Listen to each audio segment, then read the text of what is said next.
EA Sports. It's in the game.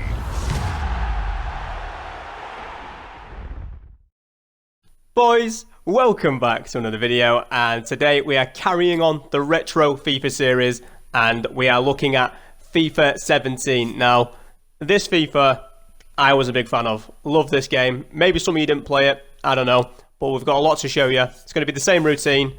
Look at the squad, bit of a club tour, bit of gameplay, and some packs. We love to see it. First thing, I need to go turn this music off or copyright are going to kill me. So let's get that off, even though, by the way, the soundtrack on this game I actually think was pretty good. There was some bangers on FIFA 17.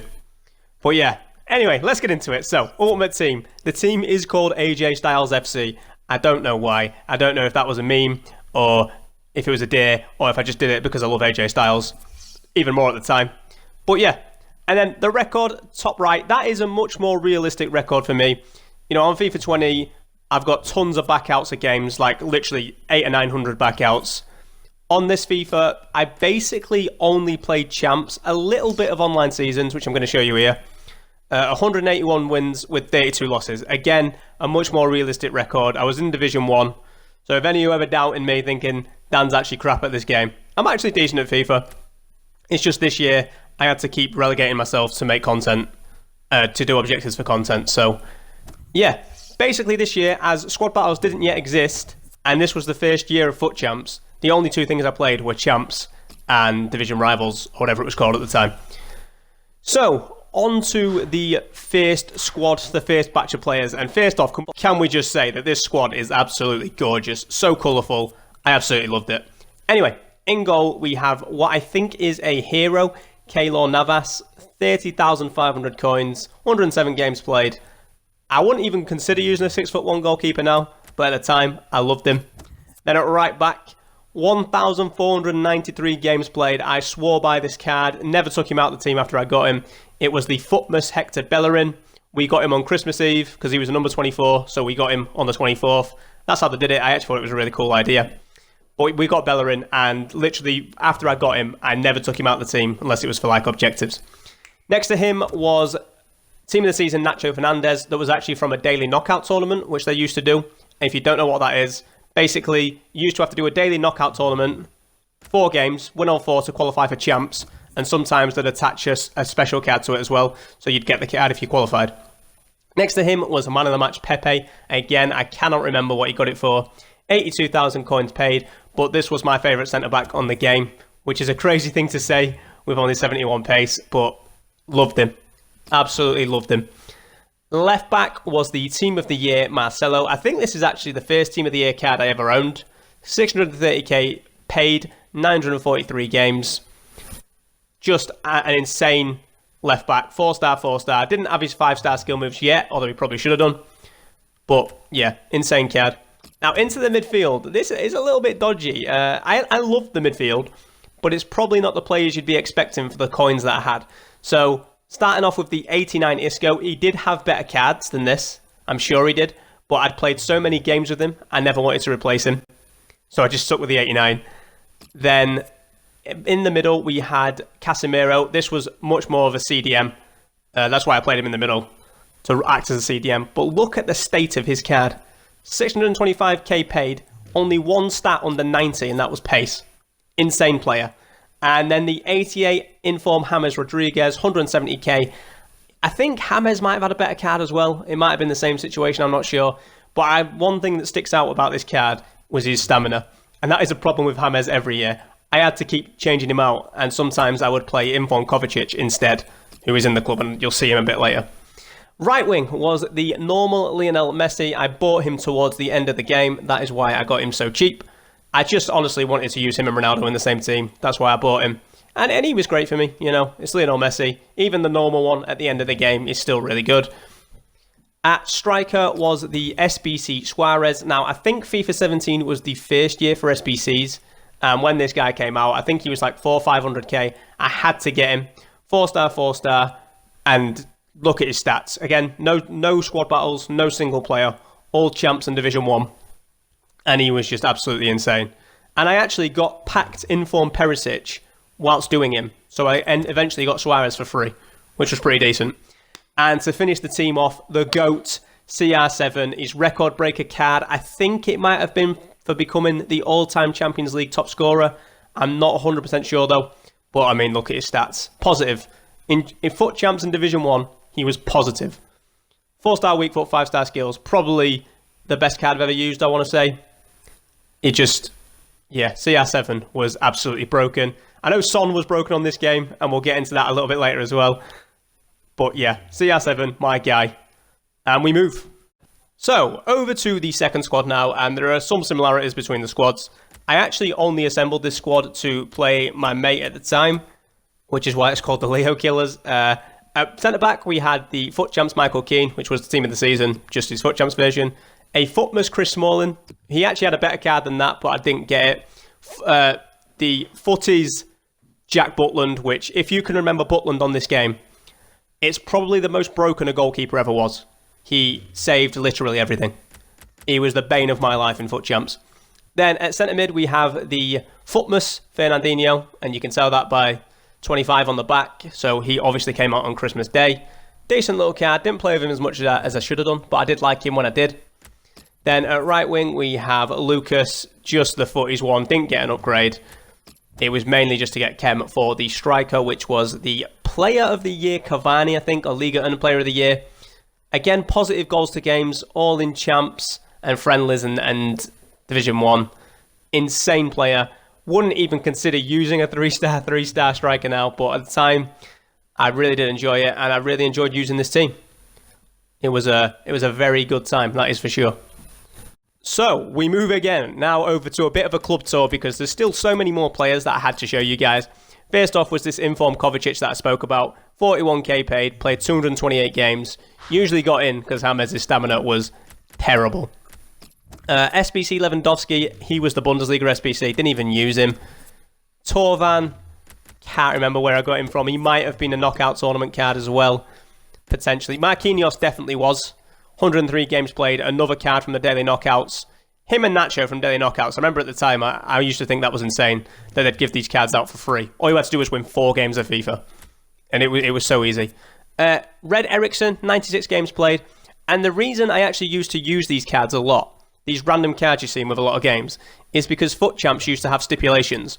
So you had to use like 11 Premier League players or 6 Premier League players and 5 Serie A players. Like they really used to limit you on what you could use.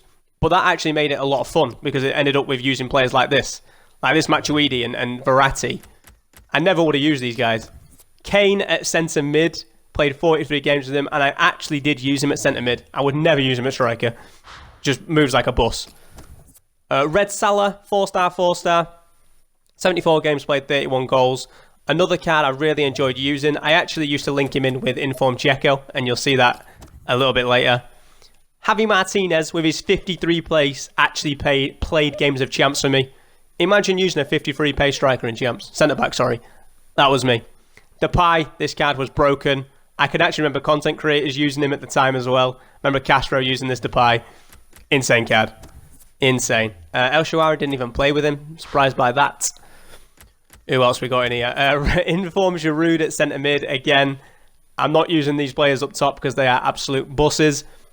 But apparently I liked using them at centre mid. It's crazy to think back. I used to experiment a lot.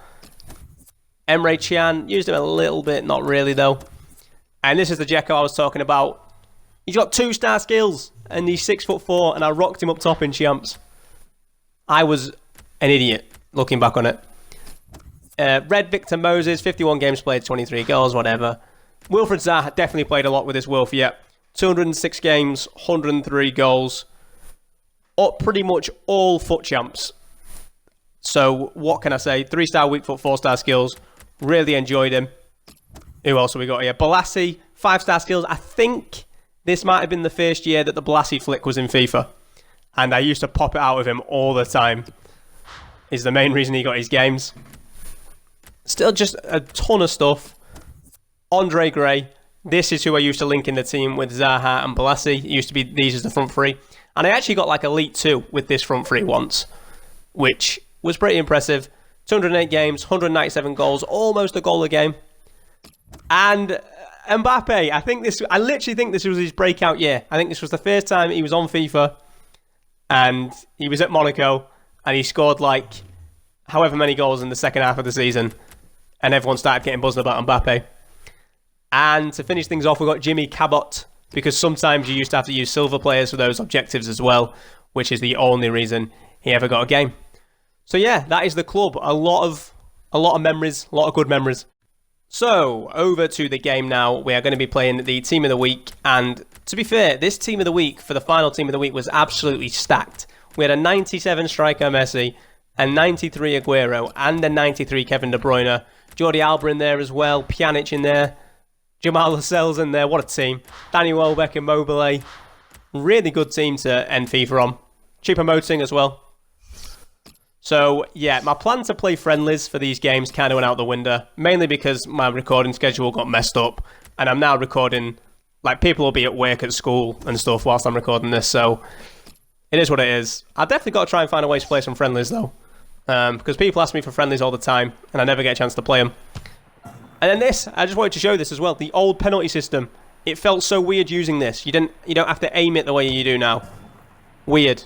But anyway, I'm going to shut my mouth so you guys can watch the intro to the game. Hi there, I'm Martin Tyler. Alan Smith is with me. We should have a fine game for you today. Number 1, Keylor Navas. Number 24, Hector Bellerin. Number 6, Nacho Fernandez. Number 3, Pepe. Number 12, Marcelo. Number 22, Isco. Luis Suarez is one that he is 100% fit to play in this game, but he's one who's not going to drop out if he's got a bit of an ache or a pain or just recovered from an operation. He wants to play. Yeah, whatever the match, whatever the challenge, he will be up for it, and he definitely looks motivated down there. Lionel Messi gets all his own glory as well, but he's a very good team player, and certainly with Barcelona has enjoyed a wonderful relationship with Neymar. So, I don't know if you guys have watched all the Retro FIFA videos that we've been posting, but if you have, I don't know if you guys have noticed this, but I definitely noticed it recording it, that nothing ever seems to change with FIFA in terms of like the look of the game. Gameplay is massively different, to be fair, and we'll get onto that. But just the look of the game, every single like intro to the match was exactly the same. Nothing ever seemed to change. And even just simple things like the menus. We haven't had like different menus other than a different colour scheme in like years, and I don't know if that's changing in FIFA 21, I can't remember. But EA definitely needs to do a better job of just making the game feel a bit different, and I know it's football every year, so how much different can they make it, really? But I don't know, I just think it needs a bit of freshening up. So, but as for the gameplay, this is actually a lot different now. When you go from FIFA 20 to, let's say, FIFA 19, it feels pretty similar. But when you take a big jump back, so I'm used to playing FIFA 20, and I've come back to FIFA 17, it feels way different. First thing was the pace of the game. Now, I don't know if you can tell that from the clips, but the pacing of the game is just a lot faster. Everyone moves a lot faster, it's a lot more fluid, which is, first off, a lot more fun to play a fast-paced game, and it creates a skill gap, because you can't just see what everyone's doing with such slow moves. You know, you can't just telegraph things as easily. It was a lot better like this. And I can't remember exactly what was OP when it came to scoring. It seemed like finesse shots were really good. In this video, I scored quite a few finesse shots. Ronaldo got one, Messi got two. Ronaldo's wasn't a finesse shot, but Messi's were. And yeah, I don't know. This game, I really enjoyed this game. It was just a lot of fun to come back and play it. It was the most fun I've had coming back to a FIFA. Using that Ronaldo again was a lot of fun. Even though Messi kind of felt a bit better. Obviously, I didn't use much of Messi on this game, but I really enjoyed using him just now. And yeah, overall, FIFA 17 was just a lot of fun, especially in comparison to FIFA 19 and 20.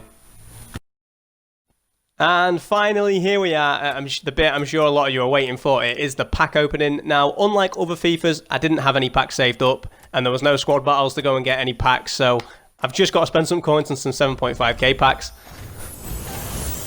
And yeah, that animation, I actually couldn't even remember it. So if you get like a walkout, the big flare pops out of the pack. You'll see, hopefully we'll see that. And then the flags drop down behind the players. And yeah, it's a good time. but I don't know if we'll get one, because let's be honest, these are 7.5k packs. I don't remember if boards were a thing either. I think it was just walkouts or the same normal animation. There's a rare, because the flare flew out the pack. CDM, Chelsea, Bakayoko.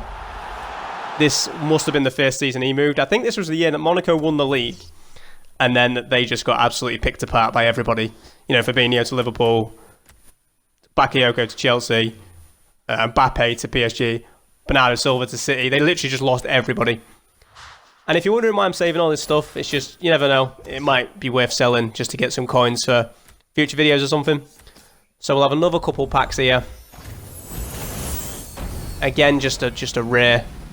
English, left mid, Arsenal. And that is Theo Walcott. Back when he was at Arsenal, stealing a living. A left midfielder, that seems strange. 93 pace though. So we'll send all that to the transfer list. And another thing I've noticed about this game is that the menus were really slow. Just doing things, you know, sending things to a transfer list and storing things in your club was slow. Anyway, on to what will be the final pack of the video. Just another rare, unfortunately. I think there's 2 rares in here. And it is Mame Beram Diouf from when Stoke was still in the Prem, I think. And yeah, there was 2 rares. So that's how you can tell when you get a walkout. You'll get like a big flare popping out the pack. I'm sure if you want to see a walkout, just YouTube it. I'm sure there'll be tons of videos on it. But yeah, that is going to do it from me, boys. So thank you so much for watching the video. You don't realise how much effort goes into making one of these, because I have to edit the video on the Xbox. It's a lot. So it would be I don't even know what I'm trying to say. If you could just do me a massive favour, go down and drop a like and hit subscribe if you haven't already. That would mean the world to me. And yeah, one more game to go with the Retro series, and then we are on to FIFA 21. So thank you so much as always for watching the video, boys, and I will see you again in the next one. Cheers, boys.